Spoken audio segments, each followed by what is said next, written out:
Hey everyone, this is Jane with Barlow Herbal, and happy Sunday, October 13th of 2024. Now I have a wonderful topic for you to ponder on today and possibly throughout this week as well. And this is the idea of following a path that would allow you to become a free thinker. In fact, what I wrote at the beginning of my journal this week is the path to being a free thinker. And then I just wrote down a couple of things here that are some ideas on how to expand on that. But another thing I wrote right underneath that is the power of patience. Because I believe as these divine sparks that are in the form of human beings, in this fast-paced world with all the distractions, we don't really cultivate patience and what that can mean in our lives, especially when we want things to get done. Now, this is something I am extremely guilty of. When I have an idea, when I want something to get done, and this is actually what I would consider one of my superpowers. As far as when I have an idea, I know how to get things done. But what I've learned is to really follow my intuition, and there is extreme power in patience. So I wrote that down, that there's power in patience. And then I wrote this, becoming a strategic player in this game. And that goes along with the theme, right? What you can't say any longer, I don't or didn't know. That won't cut it any longer. You can't say, well, I didn't know about that. With access to information, our attention to discernment, and the idea of being a full-on player in this game, rather than, say, a backdrop person or a person who simply follows the program until those players wake up and realize they're players. It's a really beautiful thought to think, well, I'm going to be a player, but I'm going to be strategic.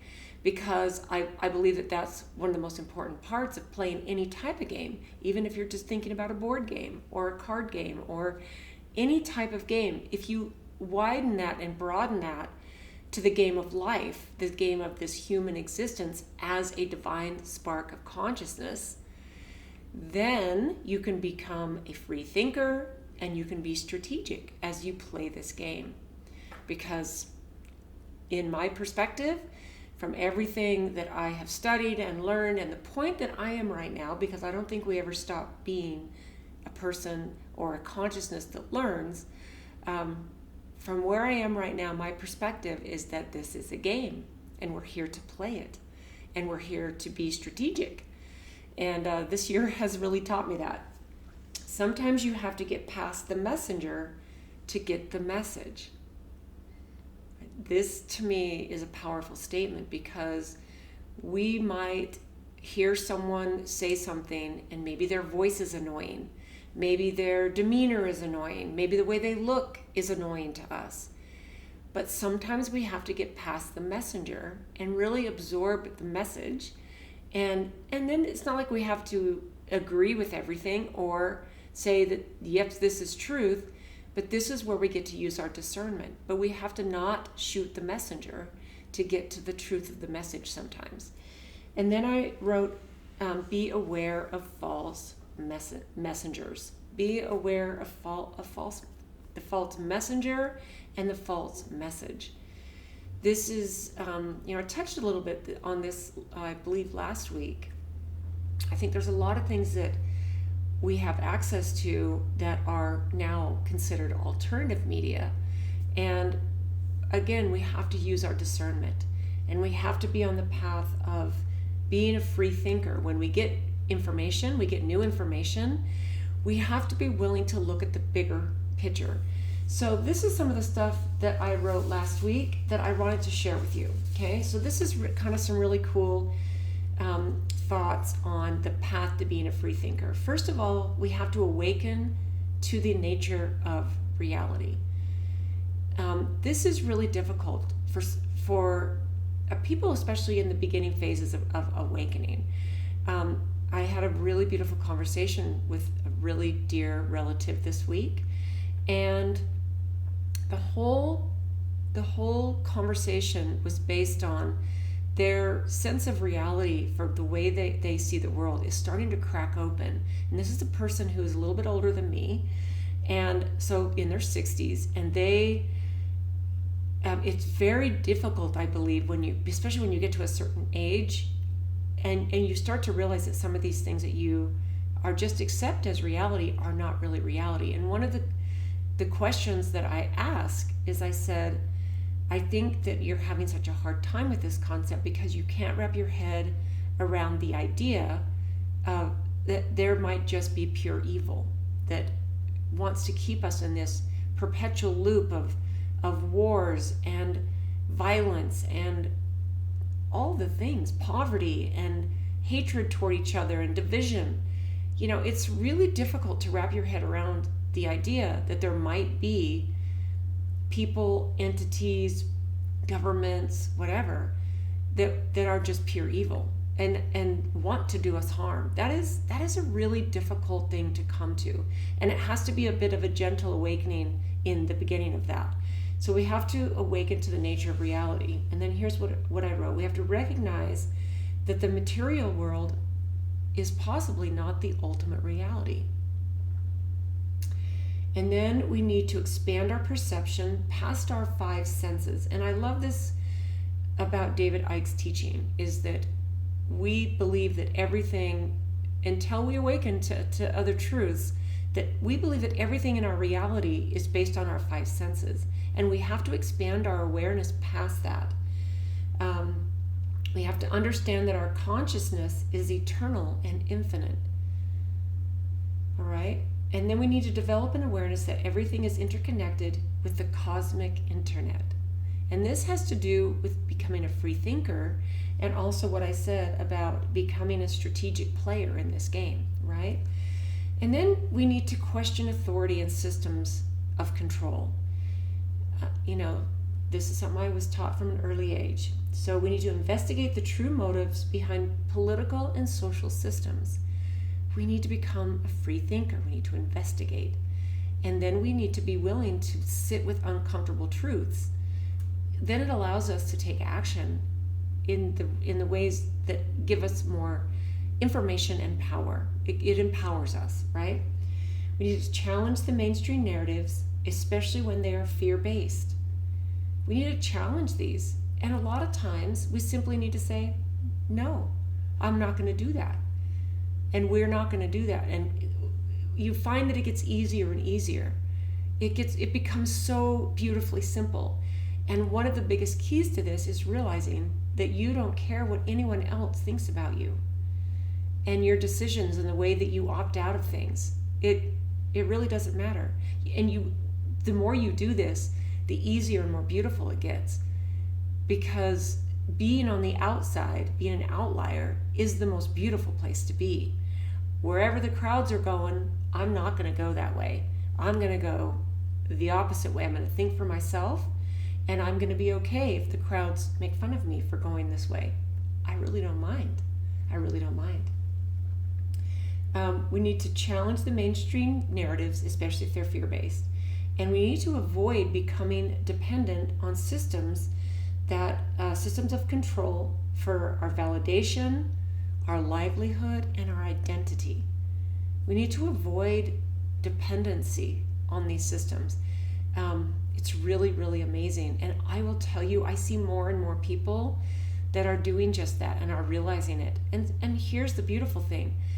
The more people that do that, it becomes easier for other people to say, okay, maybe I'll go over this way. Maybe I'll go over here. So that's really cool. We need to disconnect from the fear-based programming.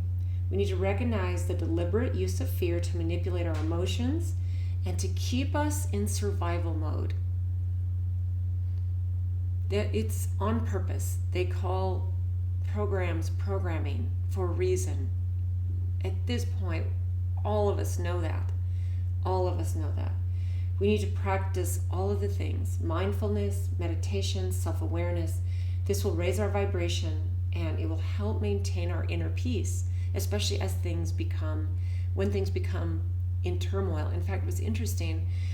Yesterday morning, I did a weight workout, and then I put my walking shoes on, and I got ready to go out on a walk. And as I went outside to put my shoes on, and as I was putting my shoes on, there started to be all these sirens. And usually it might be an ambulance or a police siren, and it'll get a little bit stronger and then it'll fade away. But it went on for about 10 minutes, and I was actually started on my walk while there were more, and they kept getting close, and then they faded not too far away. And as I was walking through my neighborhood, I could see a couple streets over lights, and there was a couple of ambulances, and I don't know what happened. But what was interesting to me is that while I prayed that everyone was safe and that there wasn't, a lot of horrible things that were like someone was really hurt or someone died, I felt this pure calmness. It was really interesting because in the past, I would say that like ambulances and sirens that are that close to me and that go on for that long with multiple sirens from multiple vehicles would have normally stirred up some type of fear in me.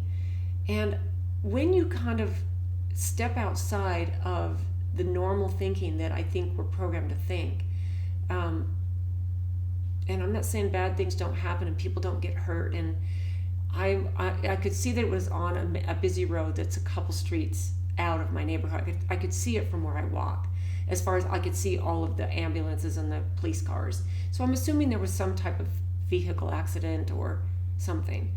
But the interesting part for me was that there was no fear. That normally would have been, there was concern, there was prayer. I put up prayer that the humans that were involved in this were okay. But it was a very interesting thing. So we need to reject divisive labels based on race, nationality, religion, and other identities that create us versus them mentality. This is all disconnecting from fear-based programming. We need to reclaim our sovereignty, our power. We need to reclaim it. We can do this by shifting from victim consciousness to the realization that we are the creator of our own reality. We can also stop seeking external saviors and understand that true freedom comes from within. And we can take responsibility for our thoughts, our actions, and most importantly, our emotional energy. We can start taking responsibility for that.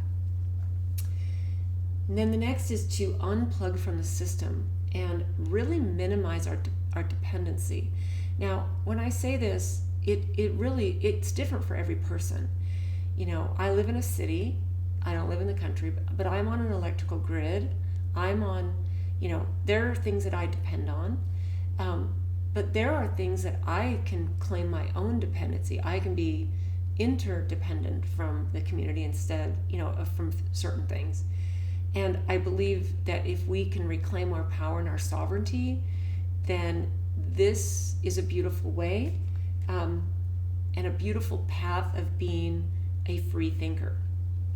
Okay, so we need to minimize consumption of mainstream media and entertainment. We need to become more self-sufficient in terms of food and energy and resources. This helps to us to avoid dependency on the systems and the government.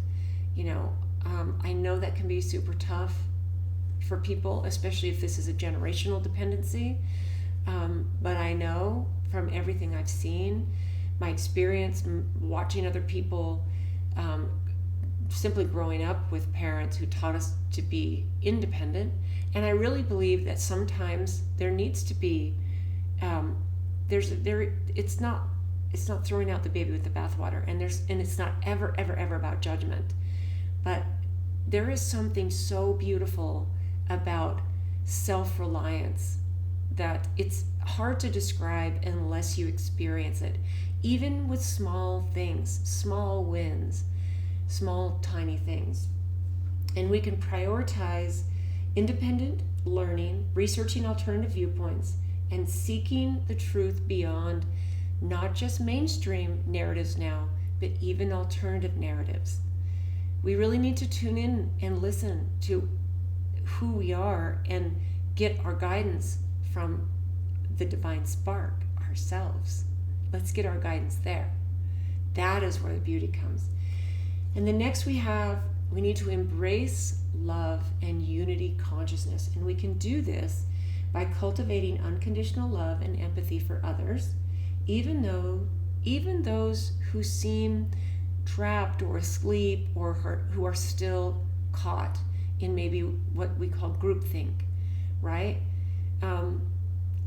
I believe that the huge majority of human beings who don't realize who they really are, this is a time when it's extremely important to point things out and lovingly help people realize that they are a divine spark of consciousness. This is such a beautiful time because never before have so many of us been there. Now we can do this by cultivating unconditional love and empathy for others, even for those who are quote, quote, asleep. We can shift from a mindset of scarcity, competition, and fear to one of abundance, cooperation, and peace. And then we can focus on elevating our frequency to align with higher states of being, which transcend us out of this construct and the systems. When you see what the systems really are, then you can become a strategic player in this game. And it can be fun. It's supposed to be, I believe it's supposed to be fun. And if we're caught in these lower frequencies, that's exactly the place that keeps us trapped, right? Now the next is to detox from chemicals and toxins, both physical and mental. This is super, super important because if we can let this physical body vibrate in health, not just physically, but emotionally and mentally, the game changes because then we can be a strategic player, right? So we need to avoid processed foods, things like fluoride. In fact, a few weeks ago, I mentioned the fact that our pineal gland, that little gland in the center of our brain that's about the size of a piece of rice, it's our connection to our higher consciousness. It's like our antenna, if you will. And basically, it calcifies with 4 things: fluoride, aluminum, glyphosate, and Wi-Fi. So, of course, take these out as much as you can. The things like fluoride, easy to control. Wi-Fi is probably, in my opinion, one of the toughest. But here's a tip. This might be tough. But instead of using the wireless earbuds, always use wired earphones. And it might feel clunky and old, but that is just a tip because you want your pineal gland to be as clean and connected as possible. So avoid processed foods, fluoride, and chemicals that harm the body and lower our vibrational energy. Cleanse the body and mind through healthy eating, physical exercise, and practices like yoga and Tai Chi, which is really amazing. I have a little yoga stretching routine I do every single morning, and it's amazing how quickly your body acclimates to some of these uncomfortable stretches and poses. What is uncomfortable in the beginning, every single day that you do it, it completely changes. And it only takes me a few minutes to do this little routine I do. And it's amazing. And then finally, detox from negative thought patterns and limiting beliefs that keep you tethered. And then the next thing I wrote here is to connect with nature. I talk about this all the time. I love Mother Nature. I believe that this helps connect us to who we really are, because it releases all the distractions that are in our home and in our environment, in our workspaces and all of that. So we need to spend more time in nature to retune our body and mind to Earth's natural rhythms. We need to practice grounding, walking barefoot on the earth. My grandson, who's 11, has a soccer game every weekend, and every weekend that we're available, we go when we watch him. And the beautiful thing is it's outdoor, and we literally kick off our shoes, or if we're wearing sandals or flip-flops or whatever, and everyone that is there supporting my grandson, we're all standing in the grass. And we're not only doing it because the grass feels good, but we know we're strategically grounding. And there is an electrical connection and an electrical grounding that our physical bodies get when our feet touch the earth. One of the best places to get this is near water. So you put your feet in water, and near the ocean, you just let the surf roll over your feet, or even just walk on the, anytime I've ever been to the beach, there's always people walking up and down the beach. And for a reason. You feel so good when you're there. Not just because you might be relaxing, you're on vacation, but you're literally connecting your physical antenna, your body, to the earth. And it makes you feel good. And then connecting with nature, the final thing I wrote about this, we need to recognize that nature operates in cycles of balance and harmony, which offers lessons for living outside of this game. Because it can get tiring to be in this game, what they so-call the Matrix, right? It can feel a little bit much, especially if you've been so-called red-pilled, or you have realized a lot of truths. It can sometimes get a little weary. You can get a little bit tired and weary about it. So we can recognize that nature helps us rejuvenate, okay? And then I wrote, we need to embrace the spiritual practices that elevate our consciousness. We can engage in meditation, breath work, and other techniques to quiet our mind and access deeper states of consciousness. This gets so much easier with practice. It does not have to be long periods of time. It can be short, beautiful moments.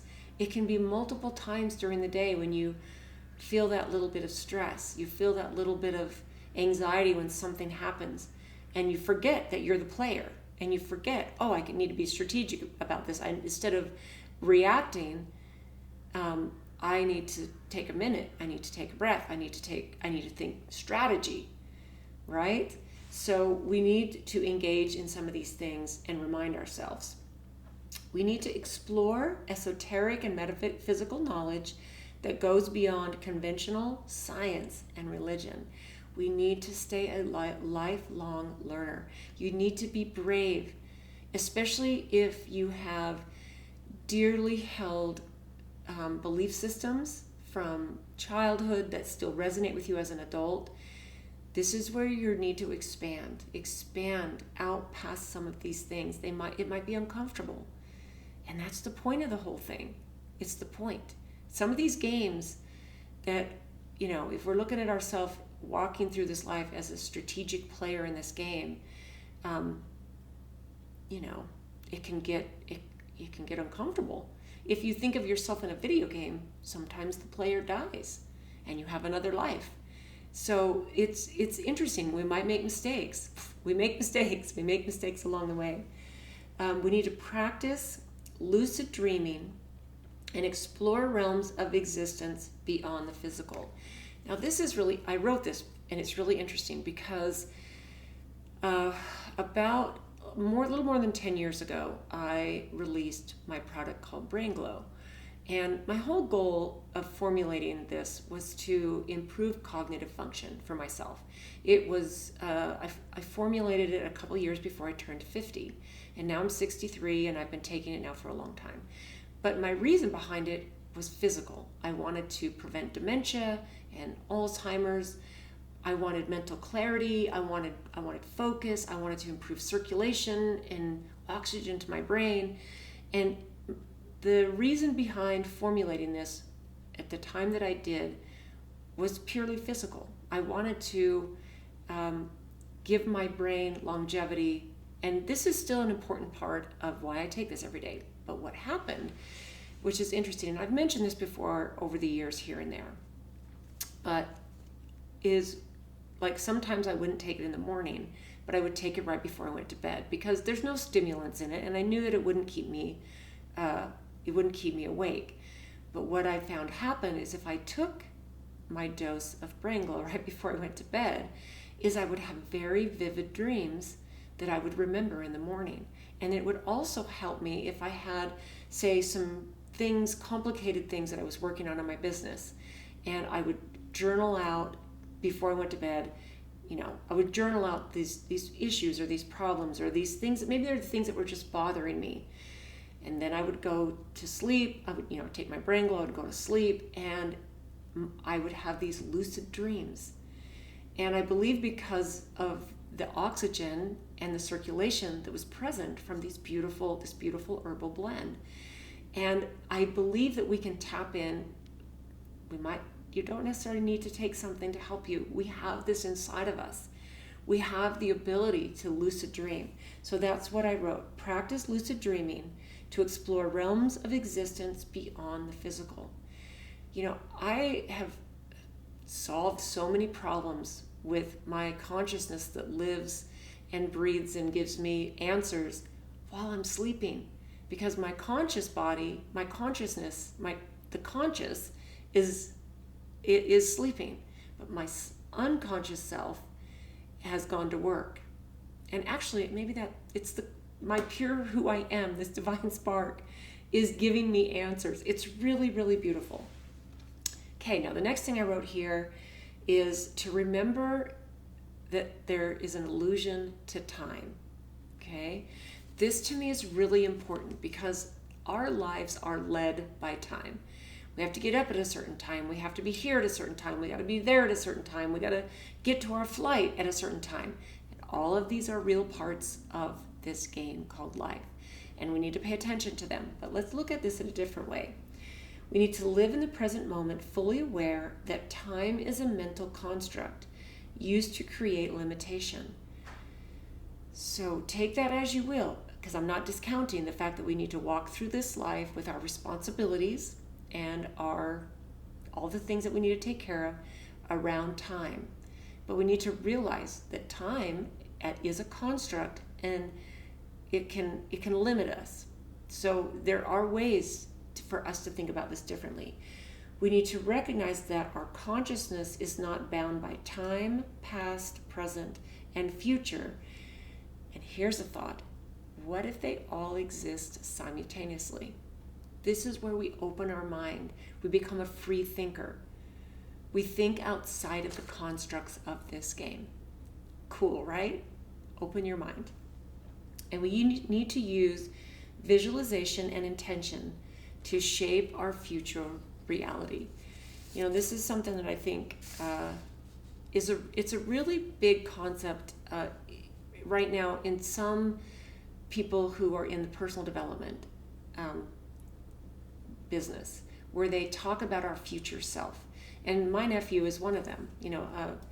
Benjamin Hardy, who's written a ton of books, and in fact, a book he wrote was Become Your Future Self Now. And it's a powerful book. It's a wonderful book. And the one he's writing right now is called Rapid Transformation. I think it comes out in the spring. I'll probably grab him for an interview and share him with you again.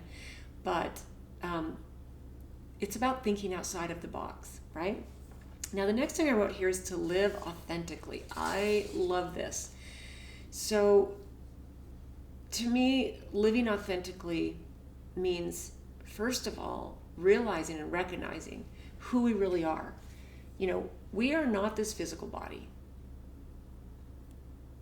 We are a divine spark of pure love and pure consciousness.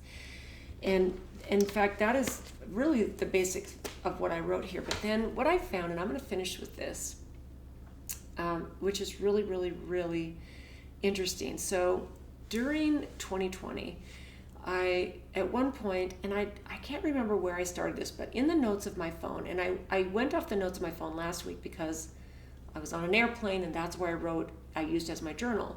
And as I was going through the different notes that I had written over these last few years, I ran across some thoughts that I had written in 2020. And over 2021, 2022, and last year, 2023, I'd gone in and looked through these notes, and I'd kind of tweaked this one particular note. What I labeled this particular one is humanity is ... And I actually didn't save the exact version of it, which I'm glad I didn't, because this to me shows my evolvement. And so what I did this week, and I'm going to end with this, I'm going to read this to you, what I wrote, and I actually tweaked this a tiny bit this week, okay? So this is something that has evolved over the last almost 5 years, okay? Humanity is on the verge of remembering who we really are, a divine spark of pure, powerful consciousness, flowing, ebbing, gorgeous and brilliant, creative and amazing, beautiful, soft, sweetness and tenderness. Don't worry, my sweet, humanity has just lost its way temporarily. What if you stood up? You were brave, you were selfless. You knew your voice would affect just one human for the better. What if you released your ego? You gave unconditional love. You saw yourself in others, in everyone. What if you respected life, freedom, difference, truly, with no agenda to change another's mind? What if you knew deep in your soul the innate wisdom of yourself, the beauty of your immune system, the deep connection with Mother Nature?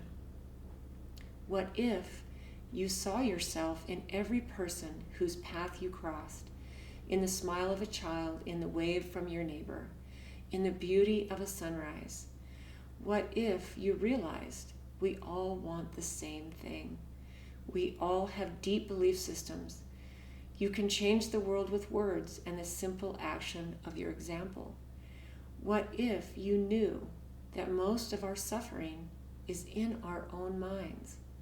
And what if you knew that we are meant for joy, bliss, happiness, grace, kindness, and unbridled love?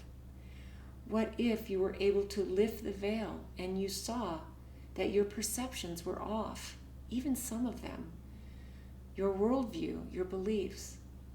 Would you deny, have anger, throw blame? Or would you open your heart, gently move outside your ego, give thanks, go deep into your soul, and realize we are all one? What would it take? A catastrophe? An unimaginable disaster? Maybe the heavens opening. Maybe lightning striking. Maybe consciousness rising. That's what's happening. What if it just doesn't have to be that hard, and all that it really takes is a knowing, more wisdom? We all have it, but maybe it's been lost but not forgotten. It's there, always steadfast, ready and patient, waiting for us. Humanity realizing who we really are, pure consciousness, a divine spark, when we are ready.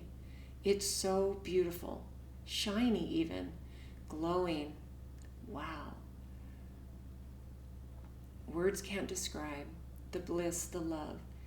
It's so easy. No angst, just ease. Beautiful ease. That's our design, our beautiful consciousness. Give into it. Let it flow in and over you. Your desire for all forms of distraction will disappear. You will crave simplicity, health, wholeness, awareness, connection, service, and love. Within you is the real you, these real truths, these truths. Your ego might fight it. That's okay. Sit with it. Love your inner child, and then release. Feel the pure emotion of who you really are. Now that is gorgeous. That is why we are here, to remember who we truly are. Oh, that was a really beautiful thing to read this week. And from the path that I have been on, these past 5 years especially, it's been really a beautiful thing to go in and change some of the words in there. There was a lot more angst during 2020. And I am grateful for my ability to become a true player.